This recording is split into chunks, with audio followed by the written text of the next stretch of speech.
Today we're going to be talking about ways to acclimate your body to the heat. Picture this.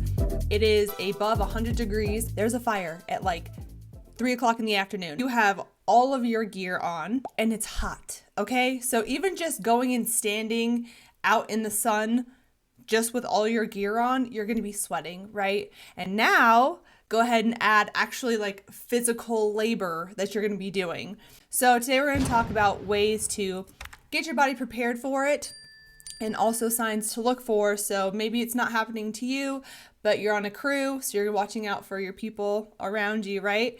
And so maybe someone might not be able to recognize it in themselves that they're getting heat exhaustion, but you may be able to see the signs. First, we're going to define what heat exhaustion is, and it is just when you are overheating your body, which is very easy to do as a wildland firefighter. Like we already said, you're out in really hot temperatures, maybe not always, but there is a possibility. And then of course you have all of your gear on, and then you're doing physical manual labor. And so all of that can really add up very quickly and overheat your body. The symptoms of heat exhaustion that you're gonna be looking for are profuse sweating, nausea, dizziness, fatigue, rapid heart rate, muscle cramps, headaches, things like that. So, and if it's left untreated, guess what? That can turn into heat stroke, which is life-threatening. So I know we have a lot of people who want to push themselves and say, I'm fine, I'm good. You have to listen to your body though. So you are part of a crew. It is your responsibility to take care of yourself, because if you can't take care of yourself, you're going to fall out, and then other people are going to have to pick up the slack for you. Then other people are going to have to come and tend to you. As a leader, I would much rather have you say, hey, I need to go sit down for 5 minutes under the shade and drink some water or some Gatorade for your electrolytes. Sweet. Then have you fall out and be out for the rest of the day or a couple days. And actually, I wanted to raise this question. So say someone falls out, right? They're out for a couple days. Medical's like, nah, you can't come, you can't go back on the line, but you can in a couple days. Okay, so does that person is not getting paid, right? For those 2 days that they're sitting at camp, or are they? Let me know. Let me know in the comments. Prevention is key to combating heat exhaustion. So here are 5 things that you can look out for. So staying hydrated, of course. Make sure you are drinking plain water, just regular, plain old good water. Make sure you are obviously well hydrated before you go out on a fire. You are taking sips throughout the day or the evening, your shift. And then also, of course, maintaining hydration after. So staying hydrated, of course, is the number one answer. The second thing you can do is electrolyte balance. So making sure that you're replenishing all your electrolytes with Gatorade, or there's even packets now that you can just dump right into your water and drink those. I'm not a person who enjoys Gatorade, but it was always on the engine. And so I would make myself drink it because I knew that that is what my body needed, even though it wasn't my favorite thing to drink. I knew my body needed it, and my crew needed me to have my electrolytes so that I didn't fall out. So making sure you're drinking your electrolytes. The next one is heat acclimatization. Hopefully I said that right. Basically, acclimating your body to the heat. So this is gradually exposing your body to higher temperatures. And there's different ways you can do that. We'll go over those in just a little bit. Next one is clothing and gear. So obviously you're gonna be wearing greens and yellows. So whether you get issued those or you buy your own, I know there's some different materials out there that you can use as long as it's up to NFPA standards and they're flame resistant and stuff like that. But I know there's different materials that you can get out there. The next one is taking rests and breaks when you need to. So like I said before, you need to pay attention to your body. You need to be able to communicate and tell others like, hey, I just need to take a quick break. I'm going to go sit down for a minute.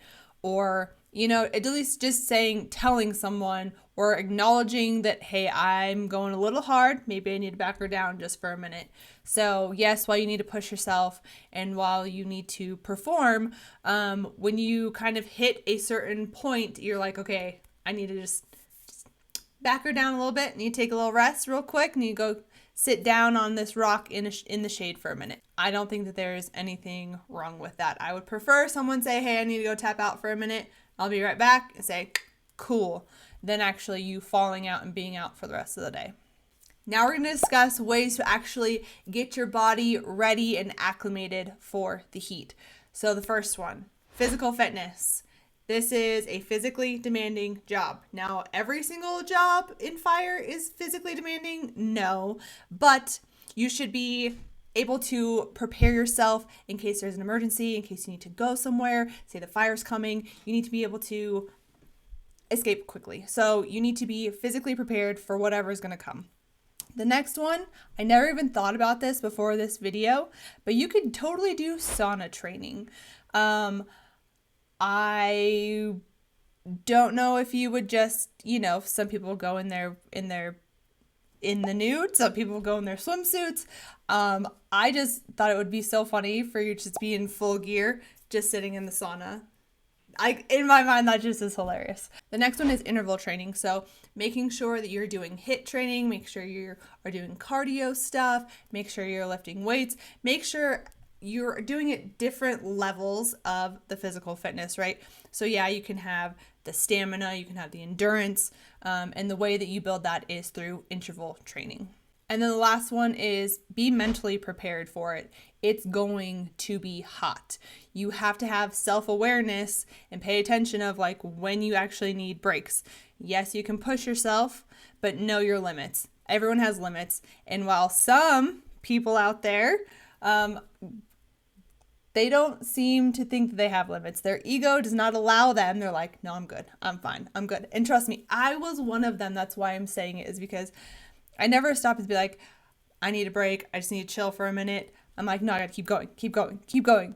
And that is not always the answer. So making sure that you are mentally aware, you know your limits, and you push them, but not too far. You know what I'm saying? So you can also work on your breathing. You can work on meditation, visualization, the hippy dippy stuff like that. But honestly, like, it could be good for you. So if you never tried it before, maybe give it a shot.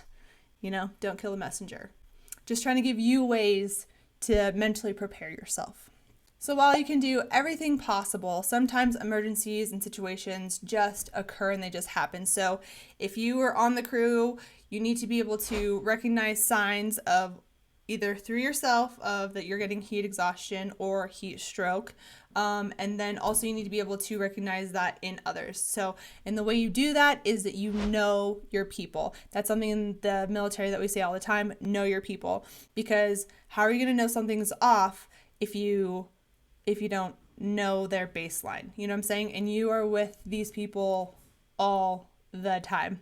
So get to know them, recognize the signs, know your people, know when someone is their limits and when they need to go take a break. Because like I said, some people have those egos of like, I'm fine. But as an outsized person, be like, hey, do you need to go take a break? Do you want to go sit down for a second?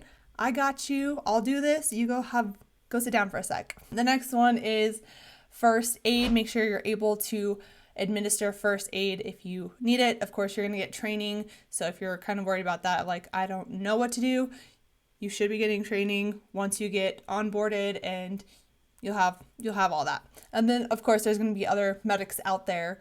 So if something is beyond your scope of, at least you can like sit someone down in the shade, make sure you're taking off their yellows if in a safe area, you know what I'm saying?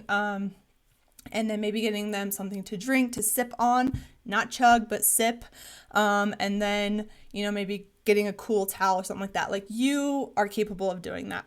But if something comes outside of your scope, make sure you are communicating, getting over the radio if you need to get medical attention in for somebody. Thank you to Jim for this video idea. If you guys have any other video ideas or topics you want to talk about, please leave them down in the comments. I'd love to hear from you guys.